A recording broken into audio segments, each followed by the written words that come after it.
నన్ను బలపర్చు క్రీస్తు యందు నేను సమస్తము చేయగలను. దేవుడు మన పక్షమునుండగా మనకి విరోధి ఎవడు? ఆమేన్, ఆమేన్. పరీక్ష వస్తుందని నేర్చుకుంటున్నాం. ఆ ఆజ్ఞల వెంబట వస్తున్న ఆ పరీక్షల్లో ఎలా పాస్ అవ్వాలి వాటినే మనం చూస్తున్నాం. కొత్త ఆజ్ఞ మీకు ఇస్తున్నాను అని చెప్పినప్పుడు ఖచ్చితంగా ఇంకా ఎక్కువగానే మనకు పరీక్షలు ఉంటాయని మనం నేర్చుకుంటున్నాం. ఇదిగో ఒక్కొక్క పరీక్ష వెంబట మనకు నియమించబడిన ఆశీర్వాదం యాక్టివేట్ అవడం ప్రారంభం అవుతుంది. పరీక్ష తర్వాత ఏమొస్తుంది? రిజల్ట్ వస్తుంది. రిజల్ట్ తర్వాత ఏమొస్తుంది? నీ కొరకు నియమింపబడిన లేదా నీ కొరకని పెట్టిన ఆశీర్వాదం ఓపెన్ అవడం స్టార్ట్ అవుతుంది. ఎంతమందికి అర్థం అవుతుంది? పరీక్ష పాస్ అయితే ఎలా అయితే సర్టిఫికెట్ వచ్చి తర్వాత నీ కొరకు ఈ భూమి మీద చేయడానికి ఉన్న పని ఓపెన్ అవుతుందో అదే రీతిగా అంతకంటే ఎక్కువగా పరలోకంలో నుండి దేవుడు నీ పట్ల పెట్టిన చిత్తం ఓపెన్ అవుతుంది. ఆమేన్, ఆమేన్. ఆమేన్.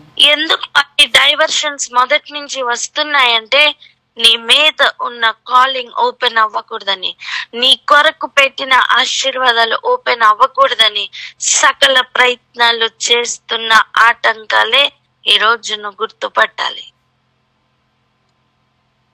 ఇక్కడ ఆగి ఒకసారి ప్రార్థన చేద్దాం. అటు మనసు హృదయం ప్రతి ఒక్కరికి దేవుడు అనుగ్రహించేలాగున జాగ్రత్తగా అడుగులు వేస్తూ ప్రతి పరీక్షలని పాస్ అయి ప్రతి ఆశీర్వాదంను డిస్క్లోజ్ చేస్తున్న వారమై ఉండడానికి ప్రార్థన చేద్దాం.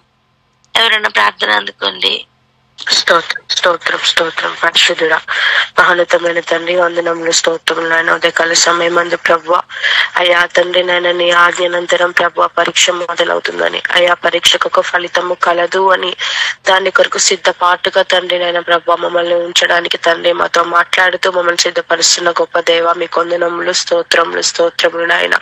అవునయ్యా తండ్రి నేను ఆల్రెడీ ప్రభువా మీరు ఇచ్చిన ఆజ్ఞలతో పాటు ఇంకొక కొత్త ఆజ్ఞ మీకు కలదు అని తండ్రి దాన్ని జ్ఞాపకం చేస్తున్న మర్మము ఆజ్ఞ వెంబడి తండ్రి పరీక్ష కలదని, ఆ పరీక్షకు ప్రభువా తండ్రి ఒక ఫలితము కలదు అని తండ్రి మాతో మాట్లాడుతున్నందుకు వందనములు ఆయన. అవునయ్యా అయా తండ్రి అట్టి పరీక్షకు ప్రభువా సిద్ధము కలిగిన వారమై తండ్రి నాయన. అవును తండ్రి లోకంలో ఎగ్జామ్స్ కి ఎంతగానో ప్రిపేర్ అవుతూ ప్రభువా అయా ఉంటుండ మేము తండ్రి నాయన ఇదిగో తండ్రి ఈ పరలోక మర్మము కలిగినటువంటి అయా తండ్రి నాయన మీరు మాకు ఇవ్వబోతున్న పరీక్షకు తండ్రి నాయన సన్నద్ధులుగా మేము ఉండి తండ్రి నాయన ప్రభువా అయా సిద్ధపాటు హృదయముతో తండ్రి నాయన యేసయ్య ప్రతిదీ కూడా ప్రభువా ఆజ్ఞలను అయా తండ్రి లోబడి తండ్రి నాయన వాటిని అయా గ్రహించి తండ్రి నాయన ప్రభా వాటిని కనపరుస్తూ అయా ప్రవర్తింప చేస్తూ తండ్రి నేను ప్రకటింప చేసే కృపను మాకు దయచేయమని వేడుకుంటున్నాము తండ్రి. అవునయ్యా అటువంటి పరీక్షకు ప్రభువా తండ్రి నాయన మాకు ఎటువంటి అడ్డంకులు రాకుండా చూడండి తండ్రి. అవునయ్యా అనేక డీవియేషన్స్ మాకు వస్తుంటాయి.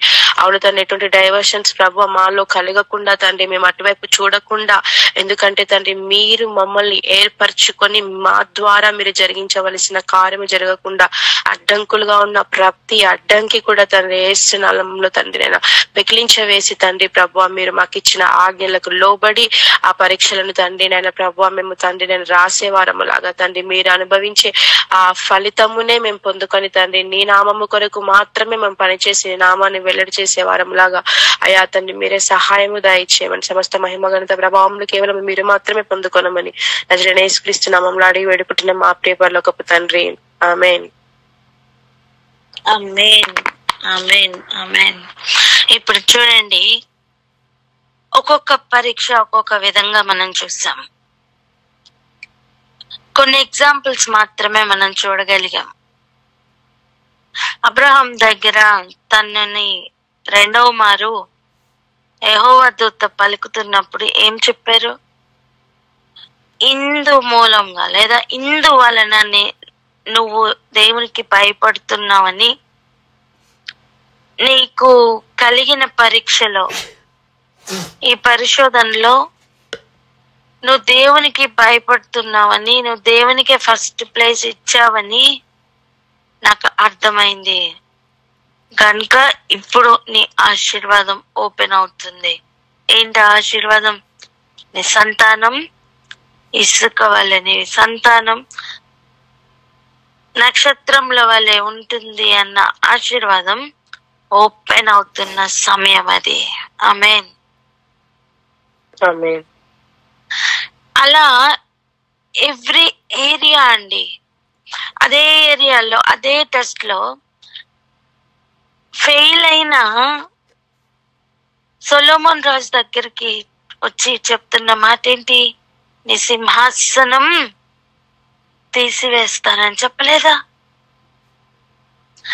దావీదుకి ఇచ్చిన వాగ్దానం ఏంటి?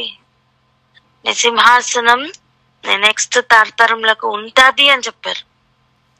కానీ ఆజ్ఞల వెమ్మటి వచ్చిన పరీక్షలో ఫెయిల్ అయిన సొలొమోన్ దగ్గరకు వచ్చి చెప్పిన మాట, ఆ సింహాసనాన్ని తీసివేస్తున్నానని.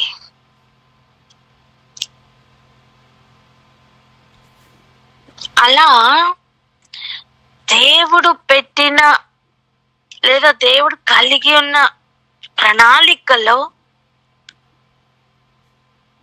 ఒక డిస్టర్బెన్స్ తేవాలన్నా మన అవిధేయతే కారణం. ఏ డిస్టర్బెన్స్ లేకుండా అది ఇంకా ఎక్కువ మల్టీ ఫోల్డెడ్ గా ఓపెన్ అవ్వాలన్నా మన విధేయతే కారణం.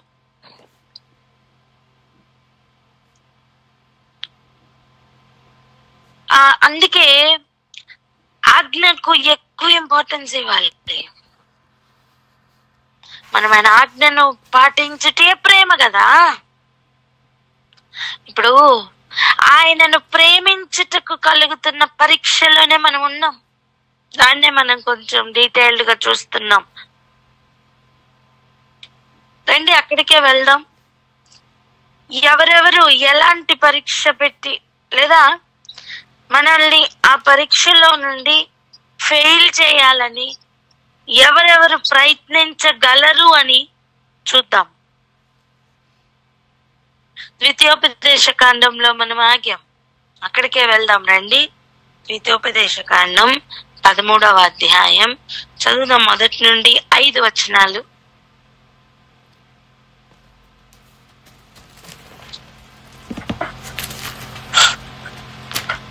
ద్వితీయోపదేశ కాండం 13వ అధ్యాయము 1 నుంచి 5 వచనముల వరకు.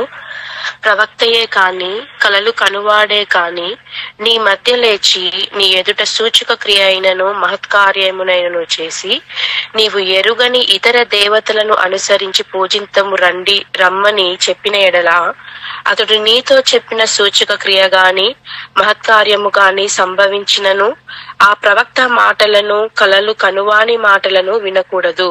ఏలయనగా మీరు మీ దేవుడైన యెహోవాను మీ పూర్ణ హృదయముతోనూ మీ పూర్ణాత్మతోనూ ప్రేమించుచున్నారో లేదో తెలుసుకొనుటకు మీ దేవుడైన యెహోవా మిమ్మల్ని పరీక్షించుచున్నాడు. మీరు మీ దేవుడైన యెహోవాకు లోబడి ఆయనకే భయపడి ఆయన ఆజ్ఞలను అనుసరించి ఆయన మాట విని ఆయనను సేవించి ఆయనను హత్తుకొని ఉండవలెను. నీవు నడవవలెనని నీ దేవుడైన యెహోవా నీకు ఆజ్ఞాపించిన మార్గములో నుండి నిన్ను తొలగించినట్లు ఐగుప్తు దేశములో నుండి మిమ్ము రప్పించి దాస్య గృహములో నుండి మిమ్మల్ని విడిపించిన మీ దేవుడైన యెహోవా మీద తిరుగుబాటు చేయుటకు మిమ్మల్ని ప్రేరేపించును గనుక ఆ ప్రవక్తకేమి ఆ కలలు కనువానికేమి మరణ శిక్ష విధింపవలెను. అట్లు నీ మధ్య నుండి ఆ చెడుతనమును పరిహరింపవలెను. ఆమేన్. ఆమేన్. 5వ వచనం చూడండి. నీవు నడవవలనని నీ దేవుడైన యెహోవా ఆజ్ఞాపించిన మార్గం నుండి తొలగించునట్లు, ఆయన ఆజ్ఞల మార్గంలో నుండి నిన్ను తొలగించాలని ఐగుప్తు దేశంలో నుండి మిమ్మల్ని రప్పించిన దాస్య గృహంలో నుండి మిమ్మల్ని విడిపించిన మీ దేవుడైన యెహోవా మీద తిరుగుబాటు చేయుటకు మిమ్మల్ని ప్రేరేపించెను. ఎవరండి? ఎవరు? దాస్య గృహంలో నుంచి బయటకు తీసుకుని వచ్చిన దేవుని మీద తిరుగుబాటు చేయడానికి ప్రేరేపించిన అంత అంత ఈజీగా డైవర్ట్ చేయగలిగిన వారు ఎవరు? ఈ పరీక్షలోనే కదా మనం చూసాం. ఎవరు? కలలు కంటున్నానని చెప్పి నీ ఎదుట మహత్కార్యాలు చేస్తూ సూచక్రియలు చేస్తూ ఉన్న ఆ ప్రవక్తలు.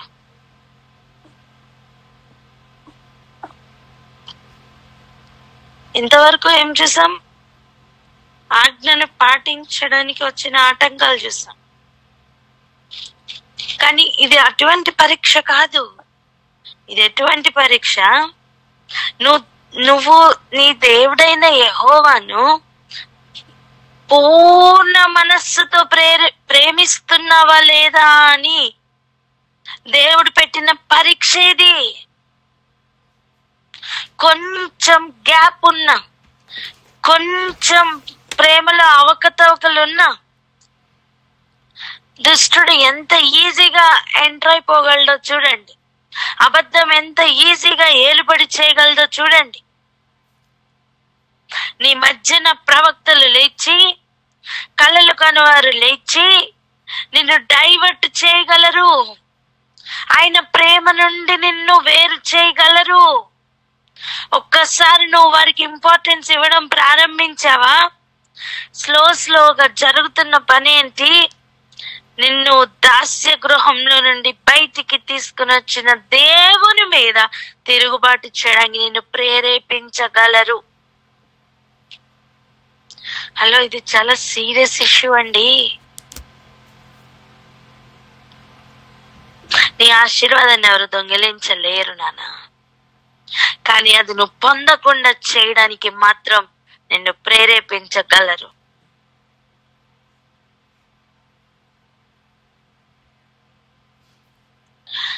నీ మీద కలిగి ఉన్న ప్రణాళికను ఎవరు ఆపగలరు? ఎవరు ఆపలేరు.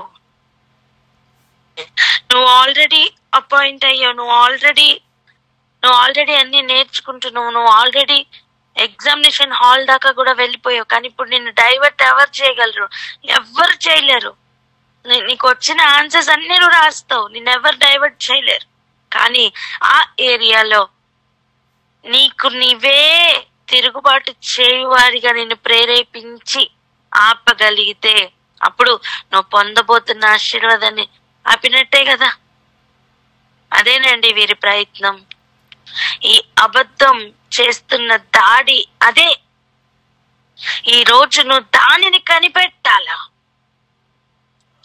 నిన్ను నీ దేవుని ఆజ్ఞల నుండి, నీ దేవుని మార్గం నుండి తొలగిస్తున్నది ఏదైనా సరే, అది ప్రవక్తయే గాని, కలలు కానివారే గాని, అది మహత్కార్యములు చేయువారే గాని, సూచక్రియలు చేయువారే గాని, నీకు ప్యారలల్ గా ఒక పెద్ద శక్తిలాగా కనిపించచ్చు.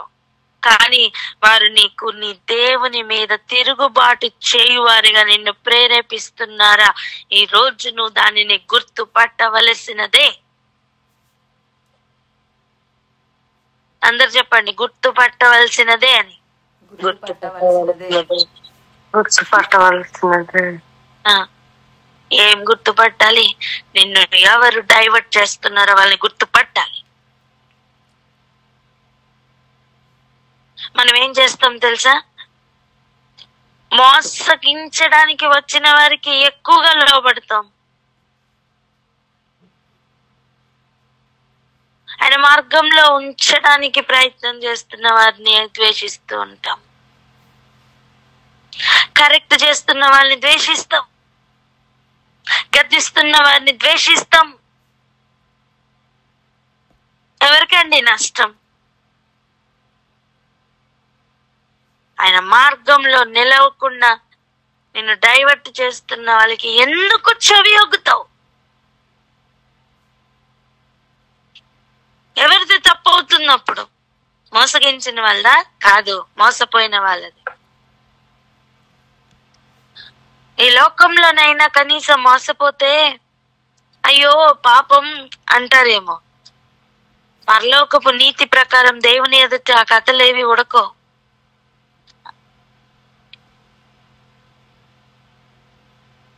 దేవుడు అవన్నీ ఒప్పుకోరు. నేను మోసపోయిన ప్రభు అంటే, ఎందుకు మోసపోయావని పనిష్మెంట్ ఏమి అయ్యో పాపంలోకి వెళ్ళదండి, పనిష్మెంటే ఉంటది. మోసపోయిన వానికి పనిష్మెంటే, మోసగించిన వానికి పనిష్మెంటే. మోసగించడానికి బయలుదేరిన వాడు ఆల్రెడీ పనిష్మెంట్ కి ఒప్పుకునే బయలుదేరుతున్నాడు. వాడి మనస్తత్వం ఎటువంటిది? నాకు ఒక్క కన్ను పోయినా పర్వాలేదు, రెండో వాడికి మాత్రం ఏదో ఒకటి జరగాలి, దానికోసం నా కన్ను పోయినా పర్వాలేదు అన్నట్టుగా బయలుదేరిన వాడు, ఆ మోసగించడానికి బయలుదేరిన వాడు. అటువంటి వారిని గుర్తుపట్టి ఏం చెయ్యాలో చెప్తున్నారు చూడండి. మిమ్మల్ని ప్రేరేపించను గనుక, యెహోవా మీద తిరుగుబాటు చేయుటకు మిమ్మల్ని ప్రేరేపించను గనుక ఆ ప్రవక్తకేమి, ఆ కలలు కనువానికేమి మరణ శిక్ష విధింపవలెను. అట్లు మీ మధ్య నుండి ఆర్చేదుతనమును పరిహరింపవలెను. ఏంటి మరణ శిక్ష వేయడం అంటే? చంపేయమనా? పాత నిబంధనలో చంపేయమని. కానీ ఇప్పుడు ఏంటి?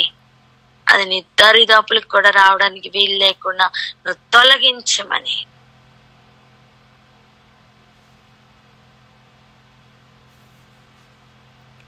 నీ శరీర ఆశలను, నీ కోరికలన్నింటిని చంపివేయమంటే దాని అర్థం ఏంటి? మరలా దానికి జీవం రాకూడదని కదా అర్థం. అలా నిన్ను తిరుగుబాటు చేయడానికి, మరలా ప్రేరేపించడానికి అవకాశం లేకుండా నిర్జీవ స్థితిలో దాన్ని విడిచిపెట్టాలి. వారికి మరలా ఛాన్స్ ఇవ్వద్దు. ఒకసారి మోసపోయావు, మళ్ళీ ఎన్నిసార్లు మోసపోతావు నాన్న? చెప్పండి అన్నమాట. ఒకసారి మోసపోయాం, మళ్ళీ ఎన్నిసార్లు మోసపోతాం. ఎక్కడ మోసపోయాం?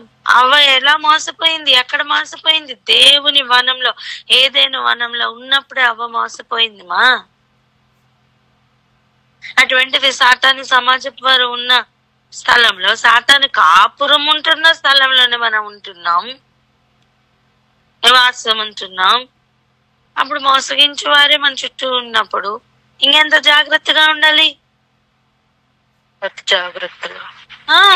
9,999 సత్యాల మధ్యలో ఒక్క అబద్ధం తట్టు తిరిగి మోసపోయిన మనం ఇప్పుడు మన పరీక్షా కాలం ఎలా మారిపోయింది తెలుసా? 9,999 అబద్ధాల మధ్యలో ఒక్క సత్యాన్ని కనుగొని ఇప్పుడు ఆ సత్యం వెంట వెళ్ళాలి. ఎక్కడ ఓడిపోయామో అక్కడ బ్రతకడానికి, అక్కడ జీవించడానికి దేవుడిచ్చిన అవకాశం ఇది. ఖచ్చితంగా హార్డ్ గానే అనిపిస్తుంది, కానీ దీనిని దాటడానికి ఆధారం ఒక్కటే, అదే ఆజ్ఞలు. ఆ ఆజ్ఞల్ని ఆధారం చేసుకుంటూ జాగ్రత్తగా అడుగులు వేసుకుంటూ వెళ్ళిపో. ఎవరు డైవర్ట్ చేయాలని ప్రయత్నించిన వాడిని చంపు. అర్థం, నీ చేతిలో వాక్యం అనే ఖడ్గం ఉంది. ఆ ఖడ్గంతో ఒక్క వేటు వేయి, మరలా నీకు ఆ తంత్రం ఎదురు పడదు. యేసు ప్రభు తన మార్గంలో వచ్చిన, అడ్డముగా వచ్చిన ప్రతి దాన్ని కూడా వాక్యంతోనే చంపివేశారు. నీకు ఇచ్చిన సర్వాంగ కవచంలో అదే ఉంది, ఖడ్గం. వాక్యం అనే ఖడ్గం ఉంది, విశ్వాసం అనే డాలు ఉంది. నిన్ను నువ్వు కాపాడుకోవడానికి విశ్వాసం అనే డాలు అడ్డం పెట్టు, ఊరుకోకు. వాక్యం అనే ఖడ్గంతో ఒక వేటు వేయి. నిన్ను తిరుగుబాటు చేయడానికి, ప్రారంభించడానికి, ప్రేరేపించడానికి ప్రారంభించిన వారందరినీ కూడా నువ్వు వాక్యం అనే ఖడ్గంతో చంపివేయి. ఎంతమందికి అర్థమవుతుంది?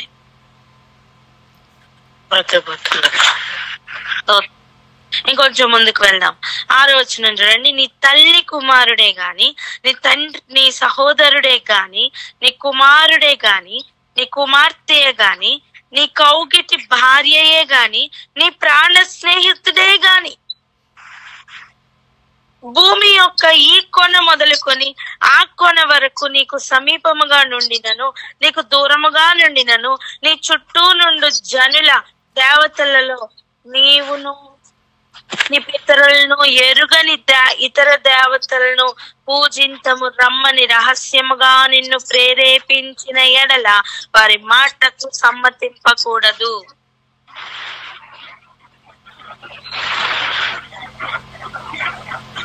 వారి మాటకు సమ్మతింపకూడదు, ఒప్పుకోవద్దు. వారి మాట వినకూడదు, వారిని కటాక్షింపకూడదు, వారి యందు జాలి పడకూడదు, వారిని మాటుపరచకూడదు, అవశ్యముగా వారిని చంపవలెను. ఇదేంటి ఇది ఏంటి అంటే, నిన్ను నీ దేవుడైన యెహోవాను పూర్ణ మనస్సుతో పూర్ణ ఆత్మతో సేవించకుండా లేదా ప్రేమించకుండా నేను డైవర్ట్ చేయగలిగిన వారిలో సెకండ్ కేటగిరీ. పెడుతున్న పరీక్షలో నెక్స్ట్ కేటగిరీ అండి ఇది. మొదట ఎవరిని చూసాం? ప్రవక్తలు, కళలు కనువారు, మహత్కార్యాలు సూచక్రియలు చేయగలిగిన వారిని చూసాం. సెకండ్ కేటగిరీలో నీతో రిలేట్ అయిన వారిని చూస్తున్నాం. అది ఎవరు? నీ తల్లి కుమారుడే గాని, అర్థం నీతో అన్న అని చెప్పగలిగిన వాడు, లేదా చెల్లి, అక్క, ఇలా నీతో రిలేషన్ కలిగి అక్క చెల్లెళ్ళు అన్న తమ్ముళ్ళుగా ఉంటున్నవారు. తర్వాత నీ సహోదరుడే గాని, అర్థం ఒకే ఉదరంలో నుంచి బయటికి వచ్చిన వారు. ఉదరం అంటే కడుపు, సహోదరులు, రక్తం పంచుకుని పుట్టిన సహోదరులు అంటారే వారు. నీ కుమారుడే గాని, ఇదెవరు? నీ కన్న కుమారుడు అంటున్నారా? నీ ప్యారలల్ గా ఉన్న నీ సమకాలికులు గాని, నువ్వు కన్నా నీ కుమారుడు గాని కుమార్తె గాని, నీ కౌగిటి భార్య, నీలో సగభాగం అని చెప్తున్న భార్య. ఎగ్జాంపుల్ అండి ఇది. అంటే భర్త కూడా ఉంటారు. నీ ప్రాణ స్నేహితుడే గాని, ఈ కేటగిరీలో నుంచి నిన్ను నీ దేవుని నుంచి వేరు చేయడానికి, ఆజ్ఞల మార్గంలో నుంచి తొలగించడానికి నిన్ను ప్రేరేపిస్తారేమో. అటువంటి సందర్భంలో ఏం చెయ్యనండి కాదు, చూడు ఏం చేయాలో. భూమి యొక్క ఈ కొనను మొదలుకొని ఆ కొన వరకు నీకు సమీపంగా నుండి నన్ను దూరంగా నుండి నన్ను నీ చుట్టూ నుండి జనుల దేవతల్లో నీవును నీ పితరులు ఎరుగని ఇతర దేవతలను పూజింతం రమ్మని రహస్యంగా నిన్ను గనక ప్రేరేపిస్తే నువ్వు వారితో ఫస్ట్ ఏం చేయకూడదు? సమ్మతింపకూడదు. ఫస్ట్ నువ్వు గుర్తుపడితే కదా. హలో, నీ కుమారుడే చెప్తున్నప్పుడు నువ్వు గుర్తుపట్టలేని మందస్థితిలోనికి వెళ్ళిపోతావు నానా. నీ సహోదరులు నిన్ను ప్రేరేపించడానికి సకల ప్రయత్నాలు చేస్తారు.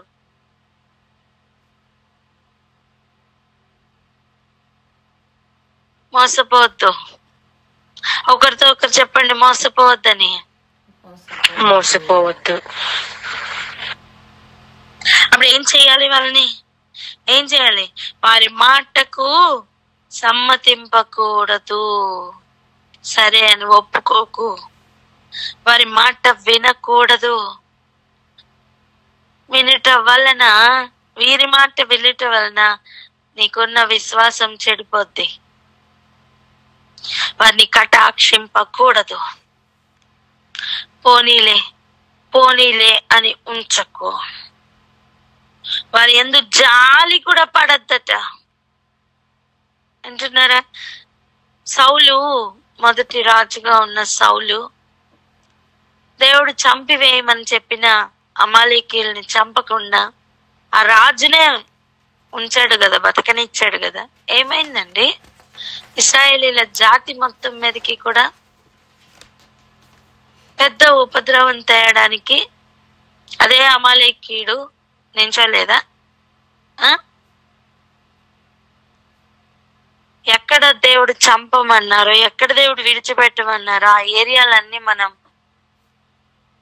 చేయకుండా, ఆయన ఆజ్ఞ పాటించకుండా వెళ్ళిపోతున్న ప్రతి ఏరియాలో శత్రువులు మిగిల్చుకొని మనం వెళ్తున్నాం.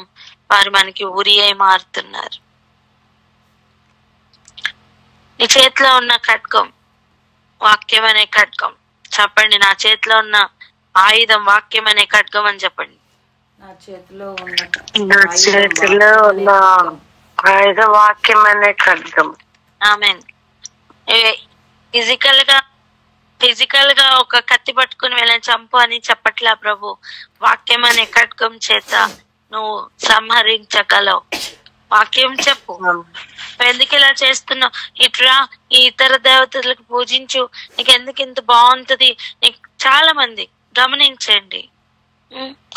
నాతో ఒక బిడ్డ ఒకసారి మాట్లాడుతున్నప్పుడు, అక్క ఎందుకక్క వేరే ఇతర దేవతలను పూజిస్తున్నవారు, ఇతర దేవతలను అనుసరిస్తున్నవారు ఎంతో హ్యాపీగా ఉన్నారు, నేను ఎందుకు అక్క ఇంత కష్టపడాలి? దేవుణ్ణి ప్రేమించి నేను ఎందుకు కష్టపడాలి అని అడిగిన సందర్భాలు కొన్ని ఉన్నాయి. నువ్వు వాక్యం అనే ఖడ్గం వాడు నానా. ఆ ఏరియాలోనే నిన్ను అలా ప్రేరేపిస్తున్న వాళ్ళు అక్కడే చంపివే.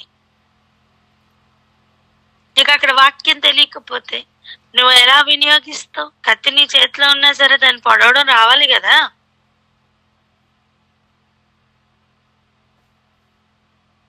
వాక్యాన్ని గట్టిగా పట్టుకోవాలి. నీకు అక్కడ ఏ వాక్యం అవసరమో నీ హృదయానికి తెలియాలి. గ్రహింపని విషయాలను అపవాది ఎందుకు ఎత్తుకుపోతాడో తెలుసా? ఆ ఖడ్గం నువ్వు ఏదో ఒక టైంలో వాడుతావు కనుక.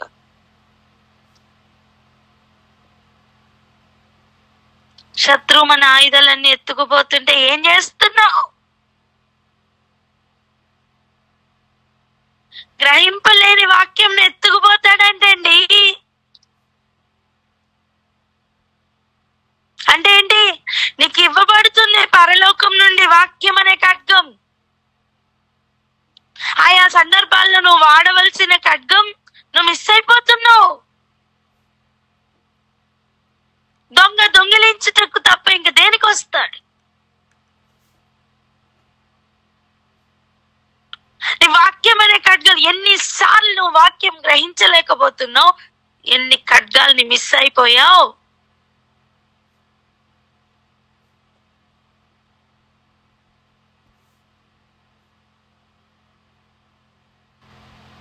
మహత్కార్యాలు సూచక్రియలు చూసి మెస్మరైజ్ అయిపోయి ఇతర దేవతలకు వెళ్ళిపోయిన కాలం వేరు.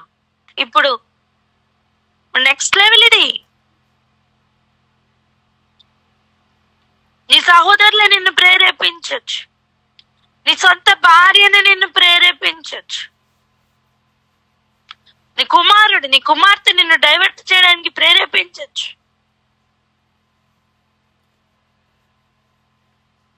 అక్కడ నువ్వు కొంచెం జాలి పడినా, కొంచెం వారి మాట వినటానికి చెవులు అప్పగించిన, కొంచెం సమ్మతించిన అవుట్. ఈ పరీక్షలో నువ్వు ఓడిపోతావు నానా. ఇది చాలా సీరియస్ ఇష్యూ అండి.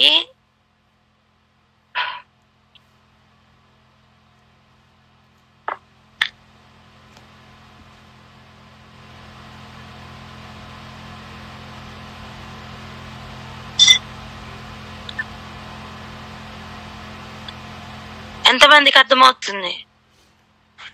అర్థమవుతుంది.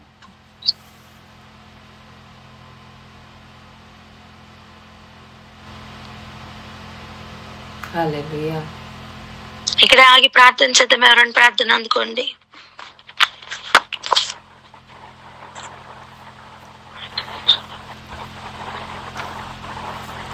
హల్లెలూయా. Thank you Jesus, thank you father. స్తోత్రం నా తండ్రి ప్రభువా. యేసయ్యా మీకే వందనాలు, స్తుతులు, స్తోత్రములు చెల్లించుకుంటున్నాం తండ్రి ప్రభువా. ఆజ్ఞ వెంబడి పరీక్ష వస్తుందని నా తండ్రి, పరీక్షకు ఒక రిజల్ట్ ఉంటుందని, ఆ రిజల్ట్ నా తండ్రి తర్వాత నా తండ్రి ఆశీర్వాదములు రివీల్ అవుతాయని నా తండ్రి మేము గ్రహించుచున్నాం. అట్టి ఆశీర్వాదములు రివీల్ కాకుండా ఉండినట్లు నా తండ్రి యేసయ్య, నా తండ్రి అపవాది ఎన్నో తంత్రములు ప్లాన్ చేస్తూ నా తండ్రి యేసయ్య ఉంటున్నాడని మేము గ్రహిస్తున్నామయ్యా. నా తండ్రి అందులో మమ్మల్ని డైవర్ట్ చేయాలని తండ్రి, మీ యొక్క మార్గంలో మేము నడవకూడదని, ఆజ్ఞల మార్గమును అనుసరించకూడదని, మమ్మల్ని డైవర్ట్ చేయాలని ఎంతో నా తండ్రి ప్రభువా యేసయ్య ప్లాన్తో నా తండ్రి ప్రభువా అపవాది ఉంటుండగా నా తండ్రి అపవాది యొక్క ప్లాన్స్ అంతా కూడా నా తండ్రి మేము గుర్తుపట్టు వారంగా ఉండాలని నా తండ్రి మీరు మాకు నేర్పిస్తున్నారు ప్రభువా. అవునయ్యా నా తండ్రి యేసయ్య, ఈ పరీక్షను నా తండ్రి ప్రభువా మేము పాస్ కాకుండా నా తండ్రి ప్రభువా 2 కేటగిరీస్ వాళ్ళు నా తండ్రి ప్రభువా యేసయ్య ఉన్నారని మేము గ్రహిస్తున్నాం. ఫస్ట్ కేటగిరీ వాళ్ళు నా తండ్రి ప్రభువా యేసయ్య, వాళ్ళు నా తండ్రి ప్రవక్తలని చెప్పుకుంటూ సూచక క్రియలు చేస్తూ మహత్కార్యములను చేస్తూ ఇతర దేవతలను పూజిస్తూ రండి అని చెప్తూ డైవర్షన్లోకి నడిపించేవారు ఉన్నారని నా తండ్రి ప్రభువా యేసయ్య వారిని గుర్తుపట్టాలని మీరు చెప్తున్నారయ్యా నా తండ్రి. అలాగే సెకండ్ కేటగిరీ వారు నా తండ్రి ప్రభువా, వీరైతే నా తండ్రి యేసయ్య తల్లిదండ్రులు కావచ్చు, కుమారులు కావచ్చు, కుమార్తెలు కావచ్చు, నా తండ్రి ప్రభువా భార్యయే కావచ్చు, ప్రాణ స్నేహితులే కావచ్చు, నా తండ్రి ప్రభువా భూమి యొక్క ఈ కొన మొదలుకొని ఆ కొన వరకు సమీపముగా నున్నను దూరముగానున్న వారందరూ కూడా ప్రతి జనమును నా తండ్రి ప్రభువా దేవతలతో పితరులతోనూ ఎరిగిన ఇతరుల దేవతలను పూజింతుము రండి అని రహస్యముగా పిలుచువారు నా తండ్రి ఉన్నారని, వారు ప్రేరేపిస్తారని నా తండ్రి మీరు సెలవిస్తున్నారు ప్రభువా. తండ్రి ప్రభువా వారి మాటలను మేము సమ్మతింపకూడదని, వారి మాటలు వినకూడదని, వారిని కటాక్షించకూడదని, వారి యందు జాలి పడకూడదని నా తండ్రి ప్రభువా వారి మాటలు మేము వినకూడదని నా తండ్రి ప్రభువా అవశ్యముగా వారిని చంపవలనని నా తండ్రి మీరు సెలవిస్తున్నారయ్యా. నా తండ్రి ప్రభువా యేసయ్య, ఇది ఎంతో సీరియస్ ఇష్యూగా ఉంటుండగా నా తండ్రి ప్రభువా యేసయ్య మేము జాగ్రత్తగా ఒక్కొక్క మాట విని మేము గ్రహించి నా తండ్రి ప్రభువా యేసయ్య మా కాలింగ్ని నా తండ్రి ప్రభువా మేము నా తండ్రి ఏ విధంగా నా తండ్రి ఆపరేట్ చేయాలో మీరు మాకు నేర్పిస్తున్నారు ప్రభువా. వీరెవ్వరికీ కూడా ఫస్ట్ కేటగిరీ వారికైనాను సెకండ్ కేటగిరీ వారికైనాను మేము ఎవ్వరికి లోబడకుండా నా తండ్రి జాగ్రత్త పడాలి అని మీరు మాకు సెలవిస్తున్నారు తండ్రి. అవశ్యముగా ఖడ్గము చేత నా తండ్రి ప్రభావాన్ని చంపవలను అని మీరు సెలవిస్తున్నారయ్యా. అవునయ్యా, వాక్యము అనే ఖడ్గము చేతిలో మేము పట్టుకొని మేము నా తండ్రి వాళ్ళని సంహరించే వారంగా ఉండాలి ప్రభువా. వాక్యమే మాకు ఆధారమై ఉంటుండగా అట్టి వాక్యమును నా తండ్రి ప్రభువా మేము విని గ్రహించి నా తండ్రి ప్రభువా యేసయ్య వాక్యానుసారంగా మేము నడుచుకునే వారంగా ఉండాలి నా తండ్రి ప్రభువా. ఎక్కడ కూడా దారి తప్పిపోయేవారుగా ఉండకూడదయ్యా. మోసపోకుండా మేము జాగ్రత్త పడాలి ప్రభువా యేసయ్య. అమ్మమ్మ మోసపోయినట్లు మేము మోసపోయేవారుగా ఉండద్దు అని మరొకసారి నా తండ్రి మీరు మాకు గుర్తు చేస్తున్నారయ్యా. అవునయ్యా, మోసగింపబడిన వారికిని మోసం చేసే వారికిని ఇద్దరికి పనిష్మెంట్ ఉంటుందని మీరు సెలవిస్తున్నారు ప్రభా. ఇది చాలా సీరియస్ ఇష్యూ అని నా తండ్రి ప్రభా మీరు మళ్ళీ మాకు హెచ్చరిస్తున్నారు ప్రభా. కాబట్టి నా తండ్రి ప్రభా యేసయ్య మేము వాక్యమును ధ్యానించే వారంగా, వాక్యానుసారంగా జీవించే వారంగా, మీరిచ్చిన ప్రతి ఆజ్ఞను మేము గైకొని నా తండ్రి ప్రభువా మీ ఆజ్ఞల మార్గంలో మేము నడుచు వారంగా మేము ఉండటానికి కృప చూపిస్తున్న తండ్రి మీకే స్తోత్రములయ్యా. పాపద్దప ప్రవర్తలు ఎవరో, కలలు కనువారు ఎవరో నా తండ్రి యేసయ్య ఎవరిని మమ్మల్ని డీవియేట్ చేస్తున్నారో మేము గుర్తుపట్టాలి ప్రభువా. నా తండ్రి వారి నుండి మేము దూరంగా ఉండాలి ప్రభువా.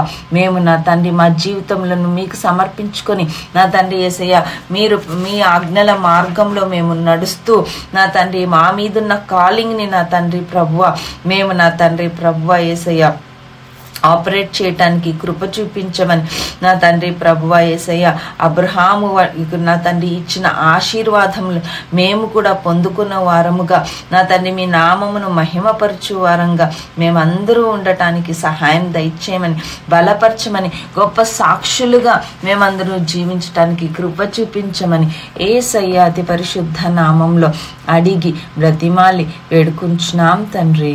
ఆమేన్, amen, amen. Thank you Jesus. Hallelujah, hallelujah. ఇంకా ఏం చేయాలి అనే విషయాన్ని రేపు చూద్దాం. కానీ ఈ రోజు ఇంకొక విషయాన్ని కూడా, అంటే ఇంకెవరు మిమ్మల్ని డైవర్ట్ చేయగలరు అనే విషయాన్ని చూద్దాం. ఎలా దాన్ని ఎదుర్కోవాలి అని రేపు చూద్దాం. కానీ మొదట ప్రవక్తలు, కళ్ళలు కనిన వారు, మహత్కార్యాలు సూచక్రియలు చేయగలిగిన వారు, తర్వాత రక్త సంబంధికులుగా కనబడుతున్న వారు, వీరిని మనం చూస్తాం. ఇంకొక వచనం కూడా చూద్దాం. 12వ వచనం చూడండి. నీవు నివసించుటకు నీ దేవుడైన యెహోవా నీకిచ్చుచున్న నీ పురములలో ఏదో ఒక దాని యందు పనికి మాలిన కొందరు మనుష్యులు నీ మధ్య లేచి మీరు ఎరుగని ఇతర దేవతలను పూజించము రండని తమ పుర నివాసులను ప్రేరేపించిరని నీవు వినిన ఎడల నీవు ఆ సంగతిని శోధించి పరీక్షించి బాగుగా విచారింపవలెను.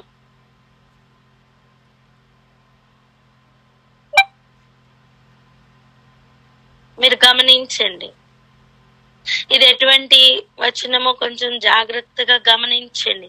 అది నిజమైన ఎడల, అనగా అట్టి హేయమైనది నీ మధ్య జరిగిన ఎడల ఆ పుర నివాసులను అవశ్యముగా కత్తివాత సంహరించి దానిని దానిలోనున్న సమస్తమును దాని పశువులను కత్తివాత నిర్మూలం చేయవలెను. ఏంటిది? ఎందుకు ఇలా రాయించారు? ఈ విషయాలను మనం రేపు చూసుకుందాం. అందుకే ఈ రోజు ఇక్కడ ఆగి ప్రార్థన చేసుకుందాం.